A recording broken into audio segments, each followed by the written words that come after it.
તો નવરાત્રિના પર્વને હવે ગણતરીના કલાકો જ બાકી છે ત્યારે અમદાવાદમાં ગરબા રસિકો માટે ભવ્ય ગરબાનું આયોજન થવા જઈ રહ્યું છે। બસંત બહાર ગ્રુપ અને મંચ દ્વારા હલ્લારો 2025નું આયોજન કરવામાં આવ્યું છે, જેમાં શ્રેષ્ઠ સાઉન્ડ સિસ્ટમ, સુવિધાઓ અને પ્રખ્યાત ગાયક કલાકારોની હાજરી રહેશે। પરંપરાગત અંદાજમાં સંગીતના તાલ અને તે સાથે જ ગરબા રસિકો ઝૂમી ઉઠવાના છે। આ સાથે જ મહિલાઓની સુરક્ષા અને સલામતી માટે ખાસ વ્યવસ્થા પણ ઊભી કરવામાં આવી છે। નવરાત્રી પૂર્વે 5 સેરેમની યોજાઈ હતી અને જેમાં એસપી શ્રુતિ મહેતાએ હાજરી આપી હલ્લારો અંગે પોતાનો અભિપ્રાય વ્યક્ત કર્યો।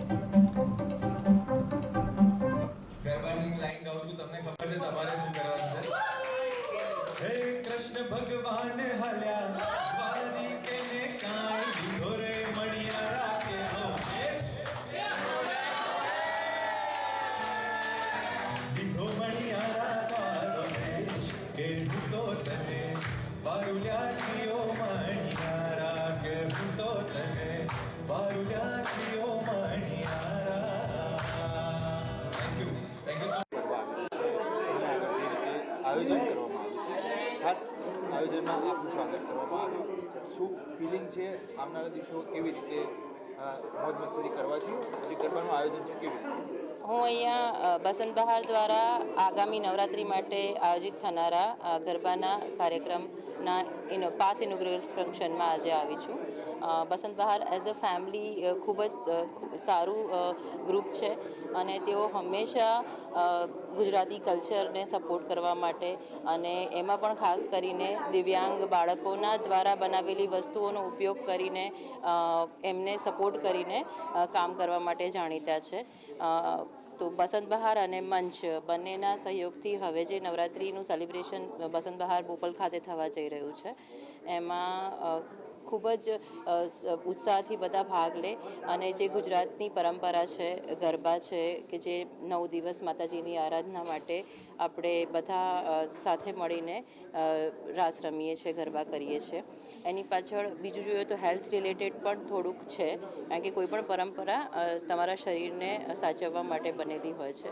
તો આ રાત્રોમાં વર્કઆઉટ કરવાથી શરીર વધારે સ્વસ્થ બને છે, પિત્તની પ્રકૃતિ હોય તેમને તકલીફ ઓછી પડે છે।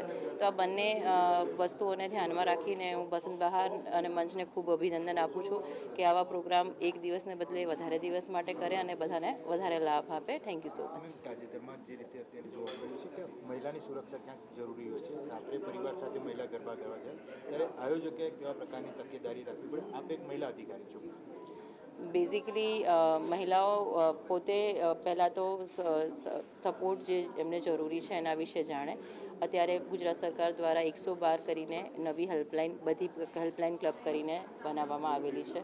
તો પોતાને ક્યારેય પણ સેફટી ફીલ ના થતી હોય અથવા એવું કઈ જગ્યા હોય કે જ્યાં એમને એવું લાગે કે મને ભય છે તો એ ડાયલ કરી અને સપોર્ટ કરી શકે।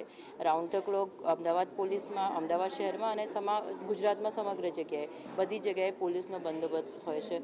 આપ જાણો છો એમ તહેવારોમાં પોલીસની ડ્યુટી ડબલ થઈ જતી હોય છે, પણ પોલીસ ફૂલ્લી ડિપ્લોયડ છે અને કોઈ પણ પરિસ્થિતિને પહોંચી વળવા માટે સક્ષમ છે।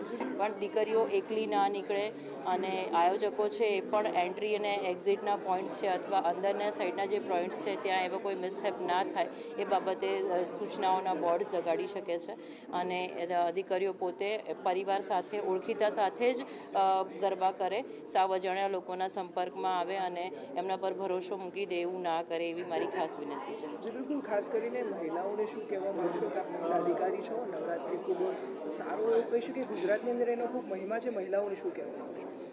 મહિલાઓને મારો સંદેશ છે કે માતાજીના આરાધનાના આ પર્વને તેઓ પારંપરિક રીતે ઉજવે અને એનો જે સાચો અર્થ છે એને પામે અને ખૂબ જ સરસ રીતે એ આ ફેસ્ટિવલ એન્જોય કરે। Thank you so much.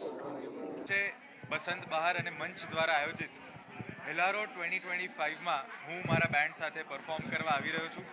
સૌ શ્રોતાઓને ગરબે ઘુમાવવા, રાસે રમાડવા હું મારી ટીમ સાથે આવી રહ્યો છું। We are all very excited અને બહુ જ એનર્જી છે અમારા બધામાં। તો મળીએ છીએ બધા 26મી તારીખે બસંત બહારમાં આયોજન થવા જઈ રહ્યું છે। તો C you all there on 26th।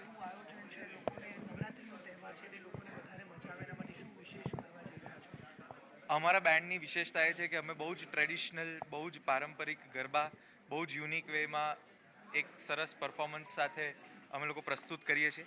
એ જ અમારી ખાસિયત છે અને એના માટે જ અમે લોકો ઓળખાઈએ છીએ કે એક યુનિક પ્રેઝન્ટેશન સાથે કઈ રીતે આપણા ટ્રેડિશનલ ગરબા પરફોર્મ કરી શકાય. ખાસ કરીને લોકોને શું કહેવા માંગો છો નવરાત્રિ એટલો સરસ તહેવાર છે ઉજવણી વિશે? લોકોને જ કહેવા માંગુ છું કે એક ટ્રેડિશનલ એલિમેન્ટ જે છે એને ક્યારેય આપણે ભૂલવાનો નથી. એટલે માતાજીના ગરબા છે, નવરાત્રિનો ઉત્સવ છે, તો આપણે એ ટ્રેડિશન સાથે એને માણીએ, સેલિબ્રેટ કરીએ. એ જ મારી સૌને અપીલ છે. Thank you. આયોજન કરવામાં આવ્યું છે, ખાસ આયોજનમાં આપનું સ્વાગત કરવામાં આવ્યું.